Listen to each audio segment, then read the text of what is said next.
Are not, इसका रहेगा alpha 1, इसका रहेगा अल्फा 2, इसका रहेगा अल्फा, यहाँ पे लिख के रखता हूँ अल्फा रहेगा, ठीक है। एट टी डिग्री सेल्सियस पे क्या होगा बताइए। अब टी डिग्री सेल्सियस पे कैसे करोगे, इसका इक्वेशन कैसा बनाया जाएगा? टी डिग्री सेल्सियस पे इसका इक्वेशन कैसा होगा? R not 1 in bracket 1 plus alpha t होगा ना, और इसका कितना होगा? R not 2 in bracket 1 plus alpha t. बस दोनों में क्या फर्क है, इसका है अल्फा 1, इसका है अल्फा 2। क्लियर? इसके लिए क्या होगा बताइए बच्चों, R not in bracket 1 plus alpha t. Why? Because these are initial resistance, these are the initial resistances. ये बात क्लियर? आगे बढ़ते देखिए, क्या मैं आर नॉट को इस तरह से लिख सकता हूं बच्चों? किस तरह से मुझे बताइए। इसका सीरीज कॉम्बिनेशन तो हम लोगों को पता है कि रेजिस्टेंसेस अगर सीरीज कॉम्बिनेशन में होगे तो उसका इक्विवेलेंट होगा R1 प्लस R2।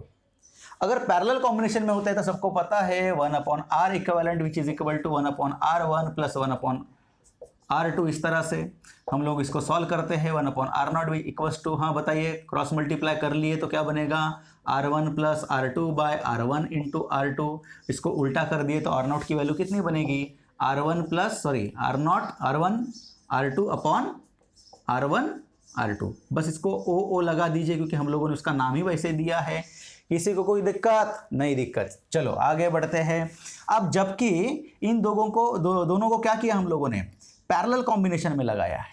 तो इन दोनों का पैरेलल कॉम्बिनेशन कैसा होगा बच्चों? तो बताइए, मैं इस तरह से लिख सकता हूं, वही कंसेप्ट यूटिलाइज करके 1 upon R not 1 in bracket 1 plus alpha t, alpha 1 t. Clear?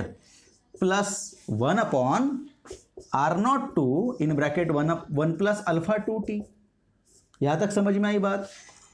ये किसके बराबर होगा? 1 अपॉन आर नॉट के बराबर, 1 अपॉन आर नॉट के बराबर। 1 अपॉन आर नॉट की value, sorry 1 upon R naught dash के बराबर। What is R naught dash बच्चों? R naught dash is a final resistance of the equivalent resistances. ये बात समझ में आई? तो ये क्या बनेगा? R not in bracket 1 plus alpha T. ये बात समझ में आई है? कोई दिक्कत वाली बात नहीं है। चलो अब इसको कैसे सॉल्व करें देखिए। मैं इसको ऐसे ही रखता हूं, 1 अपॉन आर नॉट 1, इसको ऊपर लेके जाऊंगा तो ये बनेगा 1 plus alpha 1 t to the power -1, मतलब इसका इनवर्स बन जाएगा। Plus 1 upon R not 2 1 plus alpha 2 t to the power -1। Okay, equals to ये बनेगा 1 upon R not in bracket 1 plus alpha t -1। क्या सर समझ में आई बात? ठीक है, छाप लो।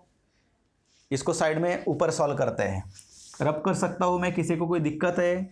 चलो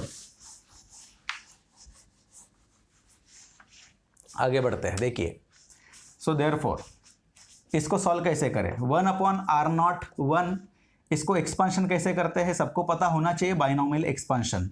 ठीक है, तो इसका बनेगा binomial expansion 1 minus alpha 1 t. ठीक है, चलो plus 1 upon R not 2 1 minus alpha 2 t. Okay, और ये होगा 1 upon R not in bracket 1 minus alpha T. ये बात समझ में आई? लेकिन हमको दी हुई चीज है बच्चों, देखिए alpha 1 is given, alpha 2 is given, R not 1 is given, R not 2 is also given. हम लोगों ने जो हमारे हाथ से लगाई हुई चीजें कौन सी है? हमने लगाया है आर नॉट। बात समझ में आई? तो जब सीरीज कॉम्बिनेशन में जहां पे आपको आर नॉट दिखा था, what is R not?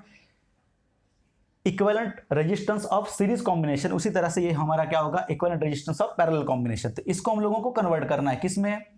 R1 और R2 के फॉर्म में, और हमको निकालना है अल्फा। और चीज टी, ये जो टेम्परेचर जो वैल्यू है ये भी हम लोगों ने लिखी है, तो ये भी कैंसिल होनी चाहिए। तो देखिए कैसे करोगे, 1 अपॉन आर नॉट 1, ठीक है ना, इसको मल्टीप्लाई कर लो 1 से, minus 1 upon R not 1 alpha 1 T plus 1 upon R not 2 minus 1 upon R not 2 alpha 2 t equals to what is R not? R not की वैल्यू कितनी निकली थी हमारी बताइए? R not 1 R not 2 upon R not 1 plus R not 2।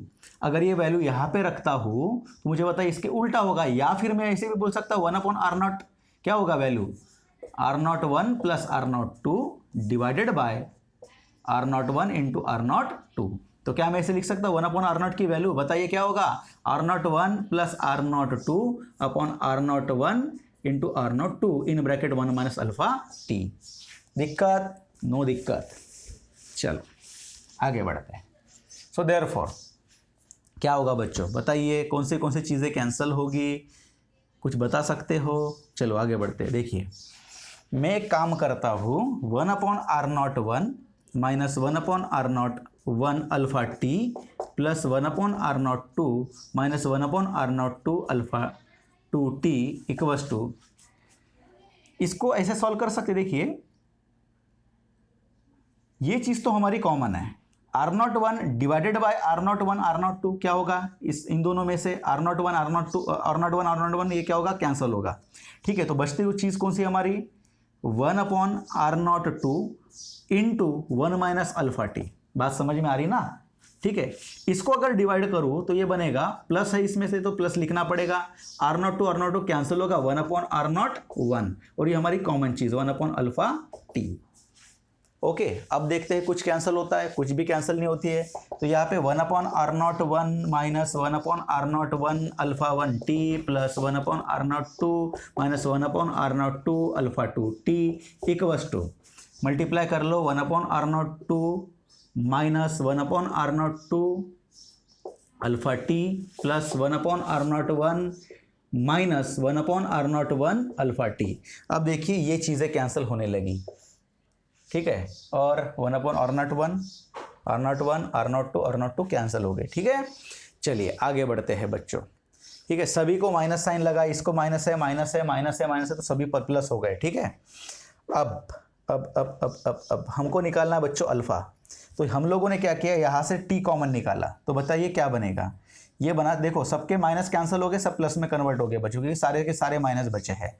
तो क्या होगा, T ये कॉमन निकला, यहाँ से टी कॉमन निकला, सारे टी क्या हो गए, कैंसिल आउट हो गए इस तरह से।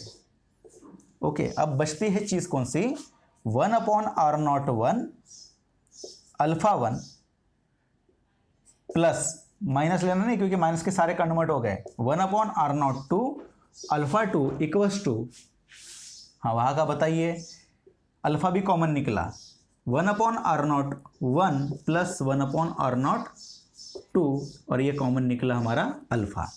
क्लियर हो गई चीज, इसको रब कर लो, किसी को कोई दिक्कत। चलो आगे बढ़ते हैं। अब देखिए इसको सॉल्व कैसे करें, हो गया आंसर निकल गया हमारा, अल्फा इक्वस टू, या फिर अल्फा इंटू क्रॉस मल्टीप्लाई कर लो, कितना बनेगा, r01 plus r02 divided by, बचेगा कितना हमारा, r01 इंटू r02। इधर क्या होगा, इसका क्रॉस मल्टीप्लाई कर लो, क्या होगा, r01 अल्फा 1 प्लस r02, ये 1 हो गया, ये 2 हो गया, हाँ sorry, r01 alpha 2 plus r02 into 1 r2 alpha 1, clear, divided by r01 plus r02 sorry into r02। ये दो चीज़ें क्या हो गई, कैंसल। अब बची चीज़ कौन सी है, alpha equals to r01 alpha 2 plus r02 alpha 1 divided by r01 plus r02। ये हमारा एक्सप्रेशन मिलता है। अब दोनों एक्सप्रेशन को थोड़ा सा फाइनल रिजल्ट को क्या करना, आप लोगों को टैली करना है। देखिए जब ये सीरीज कॉम्बिनेशन में है तो आपको इक्विवेलेंट टेम्परेचर कोएफिशिएंट मिल रहा है, देखो 1 1 2 2, नीचे वाला r01 r02 एडिशन में रहेगा। ठीक है, these are the initial resistances at 0 degree Celsius, ये बात क्लियर रहेगी। ये 1 1 1 2 2 और इसमें देखिए 1 2 2 1, आपको याद कैसे रखना है, पैरेलल कॉम्बिनेशन में क्या रखना है, 1 2 2 1 और सीरीज कॉम्बिनेशन में 1 1 2 2। बात समझ में आई। अब हम लोग देखते हैं कि अगर इसके ऊपर, इसके आधार पे इक्विवेलेंट टेम्परेचर कोएफिशिएंट के ऊपर अगर कुछ क्वेश्चन आता है तो उसको कैसे डील करें। ठीक है, देखिए तो बच्चों लास्ट हम लोगों ने जो डेरिवेशन देखा, जहां पे हम लोगों ने टेम्परेचर कोएफिशिएंट ऑफ रेजिस्टेंस निकाला था कॉम्बिनेशन के लिए, कौन से combination, series and parallel combination के लिए इफेक्टिव रेजिस्टेंस जो निकाला था, उसी के आधार पे इस तरह के जो क्वेश्चन है हम लोग इजीली डील कर पाएंगे। देखिए कैसे, two coils of connected in series have resistance, ये रेजिस्टेंस है, रेस्ट नहीं है, याद रखिएगा, of 600 ohm and 300 ohm at 20 degree Celsius and temperature coefficient of 0.01 and 0.04 per degree Celsius respectively. Find the resistance of the combination at temperature of 50 degree Celsius. What is the effective temperature coefficient of the combination? अब बच्चों यहाँ पे हम लोगों को combination दिया है series वाला और बोला गया है कि आपको निकालना है find the resistance of the combination. Combination का रेजिस्टेंस निकालना है 50 डिग्री सेल्सियस पे, और एक दूसरी चीज भी निकालनी है इफेक्टिव टेम्परेचर कोएफिशिएंट, मतलब उनका अल्फा 1 और अल्फा 2 का इक्विवेलेंट। अब अल्फा 1 दिया है कितना 0.01, अल्फा 2 दिया है 0.04, इस तरह से। तो एक काम कर लेते हैं, देखिए कैसे सॉल्व करेंगे इसको। तो हम लोगों को अगर रेजिस्टेंस, कॉम्बिनेशन रेजिस्टेंस का निकालना होगा, मतलब कॉम्बिनेशन का एक इक्विवेलेंट रेजिस्टेंस निकालना होगा, तो फर्स्ट ऑफ ऑल इस तरह के क्वेश्चन में हम लोगों को first of all effective temperature coefficient निकालना होगा, मतलब अल्फा निकालना होगा बच्चों। और जब सीरीज कॉम्बिनेशन हो तो हमको पता है अल्फा 1 मतलब R1 alpha 1 plus R2 alpha 2, ये चीज होगी R1 प्लस R2, ठीक है ना। चलो तो R1 की वैल्यू कितनी है 600, अल्फा 1 की वैल्यू कितनी होगी 0.01 plus 300 in bracket 0.004 divided by R1 R2 की वैल्यू फिर से 600 प्लस 300, चलो मल्टीप्लाई कर लो, 0 0 चले गए, ये बना 0.1, 6 इंटू 0.1 कितना बनेगा 0.6 प्लस 3 0 दे दो, सॉरी 2 0 दे दो, कितना बनेगा 0.4, 0.4 इंटू 3 0.12 डिवाइडेड बाय 6 प्लस 3 9, मतलब 900। तो ये बना आपका कितना 0.6 प्लस 0.12 मतलब 0.18 डिवाइडेड बाय 900, 2 0 ऊपर चले गए, तो ये आपका बना 0.18 डिवाइडेड बाय 9 मतलब 0.2 इंटू 10 टू द पावर -2, ये 2 0 ऊपर चले गए, -2 बन गया, मतलब ये बना आपका 0.002 पर डिग्री सेल्सियस। ये आपका बना इक्विवेलेंट या फिर effective temperature coefficient of series combination of two resistors. Clear होगी चीज बच्चों। अब हम लोगों को निकालना है क्या, find the resistance of the combination, मतलब उनका इफेक्टिव रेजिस्टेंस निकालना है 50 डिग्री सेल्सियस पे, ठीक है। इसको नोट कर लिया, पॉज करके नोट कर लीजिए।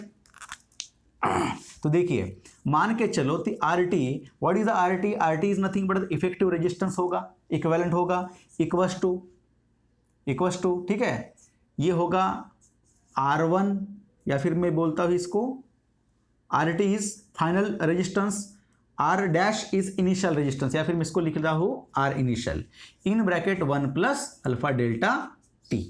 यही तो हम लोगों ने फॉर्मूला देखा था। RT हमको निकालना है, इक्वस टू R इनिशियल कितना होगा। सर यहाँ पे दिया है 600 और वहाँ पे दिया है 300। अरे बच्चों सीरीज कॉम्बिनेशन है, मतलब R इनिशियल की वैल्यू कितनी होगी बच्चों R1 प्लस R2, तो दोनों का क्या होगा एडिशन होगा 600 प्लस 300। अगर ये पैरेलल कॉम्बिनेशन होता तो आपको समझ में आया होगा अल्फा की वैल्यू कैसे निकालनी है। तो अल्फा की वैल्यू कैसे निकाला हुआ, मतलब होता आप लोगों ने alpha 1 R2 plus alpha 2 R1 divided by R1 plus R2। अब ये जबकि क्या है सीरीज कॉम्बिनेशन है, तो हम लोगों ने क्या किया, ये फार्मूला यूटिलाइज किया, R1 alpha 1 R2 alpha 2 divided by R1 plus R2। और ये जो है अगर इफेक्टिव रेजिस्टेंस निकालना हुआ होता तो ये R इनिशियल हम लोगों ने कैसे निकाला होता, R इनिशियल इक्वल टू क्या बना होता R1 R2 upon R1 plus R2। ये बात समझ में याद रहेगी। चलो आगे बढ़ते हैं। इन ब्रैकेट 1 प्लस अल्फा की वैल्यू, व्हाट इज अल्फा, ये अल्फा 1 या फिर अल्फा 2 ये नहीं है, ये हमारा इफेक्टिव टेम्परेचर कोएफिशिएंट है, मतलब कितना 0.002। अब डेल्टा टी मतलब कितना 50। बेटा याद रखिएगा हम लोगों ने 50 लेना नहीं है यहाँ पे, क्लियर रहेगी बात, क्योंकि what is a delta T, it is a change in temperature, T final minus T initial. हम लोगों ने टी इनिशियल 0 लिया नहीं है कि जिसके वजह से हम लोगों ने 50 माइनस 0 50 लिख लिया। हम लोगों ने देखिए इनिशियल आपका टेम्परेचर कितना था बच्चों कितना था 20 डिग्री सेल्सियस, तो भूल गए हम लोग। तो हमारा इनिशियल 20 था और फाइनल है हमारा कितना 50, तो 50 माइनस 20 कितना बनेगा इंटू 30। क्लियर होगा। सो आर टी इक्वस टू कितना होगा ये 900 प्लस 0 दे दो, ये बनेगा 0.02, मल्टीप्लाई कर लो 1 प्लस 0.06 बनेगा। मतलब अगर इसको हम लोग सॉल्व करते हैं तो कितना बनेगा बच्चों 900 इन ब्रैकेट 1.06, इस तरह से ये आपका बना आर टी। अब इसको मल्टीप्लाई कर लो, इसको 2 0 दे दो, कितना बनेगा ये, अगर 2 0 दे दिए तो 9 इंटू 106 मल्टीप्लाई कर लो, कितना बनेगा 106 इंटू 9, 9 6 जा 54, 4 ये 5, ठीक है 0 5 यहाँ पे और ये 954 एकदम करेक्ट आंसर, कोई प्रॉब्लम नहीं है, आर टी परफेक्ट आंसर आया। बात समझ में आई बच्चों। चलिए देखते हैं last question. It is desired to make a 20 ohm coil of wire which has a 0 thermal coefficient of resistance. हमको रिक्वायर्ड ये है कि हमारा थर्मल कोएफिशिएंट ऑफ रेजिस्टेंस ऐसा बने जिसकी वैल्यू 0 हो। To do this a carbon resistors of resistance R1 is placed in series with an iron resistor of resistance R2. The proportion of iron and carbon are chosen that R1 plus R2 is 20 ohm. For all temperature near 20 degree Celsius, how large are R1 and R2? मतलब R1 और R2 की value निकालनी है। दोनों के temperature coefficient of resistances की value दी है, मतलब कार्बन और आयरन के। और हम लोगों को एक चीज पता है यहाँ पे जो गिवन है R1 प्लस R2 की वैल्यू 20 ओम है और सीरीज कॉम्बिनेशन बोला गया है। सीरीज कॉम्बिनेशन ऐसा करना है कि जिसकी इफेक्टिव टेम्परेचर कोएफिशिएंट की वैल्यू 0 आ जाए। अब हम लोगों को पता है कि सीरीज कॉम्बिनेशन में क्या होता है बच्चों कि ये वाला इफेक्टिव टेम्परेचर कोएफिशिएंट का फॉर्मूला होगा α1 R1 plus α2 R2 divided by R1 plus R2। Clear है। अब इसी को सॉल्व कर लेते हैं हम लोग। देखिए इसकी वैल्यू कितनी है बच्चों 0 इक्वल्स टू α1 की वैल्यू कितनी होगी, α1 मतलब ये याद रखिए इसको α1 बोला जाएगा, ये होगा हमारा α2, ठीक है ना। तो α1 की वैल्यू कितनी है -0.5 into 10 to the power -3 into R1 plus ये कितना होगा α2 5 into 10 to the power -3 into R2 की वैल्यू कितनी है, R2 की वैल्यू तो हमको निकालनी है, R2 divided by R1 plus R2 की वैल्यू कितनी होगी ये 20 गया इधर, 0 इंटू 20 0 और ये हमारा -0.5 इधर चला आया, कितना बना ये plus 0.5 into 10 to the power -3 into R1 equals to कितना बनेगा 5 into 10 to the power -3 into R2। ठीक है, तो एक काम कर लेते हैं, R2 के इधर लेके आता हूँ मैं, तो R1 bye R2 equals to बनेगा 10 to the power -3 10 to the power -3 get cancel, ये बनेगा कितना 5 बाय 0.5, मतलब R1 बाय R2 की वैल्यू बनी ये 50 और ये 5 बनेगा, 1 पॉइंट मैंने सरका दिया, तो ये बनेगा आपका 10, मतलब R1 is equal to 10 into R2। अब हमारे पास दो इक्वेशन है बच्चों, ये इक्वेशन नंबर 2 और ये इक्वेशन नंबर 1। तो एक काम कर लीजिए, R1 की वैल्यू डाल दीजिए उसमें, तो क्या बनेगा हमारा R1 की वैल्यू 10R डाल दीजिए, तो क्या बनेगा 10 R2 plus R2 equals to 20 ohm, इतना होगा एडिशन इसका 11 R2 equals to 20, so R2 equals to बनेगा 20 बाय 11, ठीक है। डिवाइड करके आंसर निकाले, 11 1 ज़ा 11 बचा हमारा कितना 9, 11 8 ज़ा 88, मतलब 1.82 होगा ये ओहम। ये किसकी वैल्यू है सेकंड कौन है हमारा, ये होगा हमारा रेजिस्टेंस ऑफ आयरन, ये हमारा फर्स्ट आंसर रहेगा। ठीक है, बस यही वैल्यू पकड़िए और इक्वेशन नंबर 1 में फिर से डालिए, तो क्या बनेगा R कार्बन का निकालना हम लोगों को, तो R1 मतलब R कार्बन, R2 की वैल्यू बनी हमारी 1.82 विच इज इक्वल टू 20, ये माइनस कर लीजिए, क्या बनेगा 1.82, 20 में से माइनस होगा तो कितना बचेगा, RC की वैल्यू होगी 18.18 ओहम। क्लियर। तो इस तरह के अलग अलग क्वेश्चंस आप लोग अपने रेफरेंस बुक से सॉल्व कर सकते हो, क्वेश्चन बैंक से सॉल्व कर सकते हो। अगर कोई दिक्कत हो तो आप कमेंट बॉक्स में पूछ सकते हो, किसी को कोई प्रॉब्लम नहीं है। लगे तो मैं मेरा ईमेल एड्रेस वहाँ पे दे देता हूँ। अगर आपको किसी तरह का कोई डाउट आता है या फिर क्वेश्चन में कुछ प्रॉब्लम्स आएंगे तो आप मुझे डायरेक्टली मेल कर सकते हो। तो बढ़िया से पढ़ाई करते रहिए और दम लगा के सोते रहिए, बिल्कुल सोना नहीं है, बढ़िया से काम करना है अपने आइडियाज़ पे, अपने ट्रिक्स पे, अपने क्वेश्चंस के ऊपर। तो मिलेंगे अगले लेक्चर में। Thank you very much.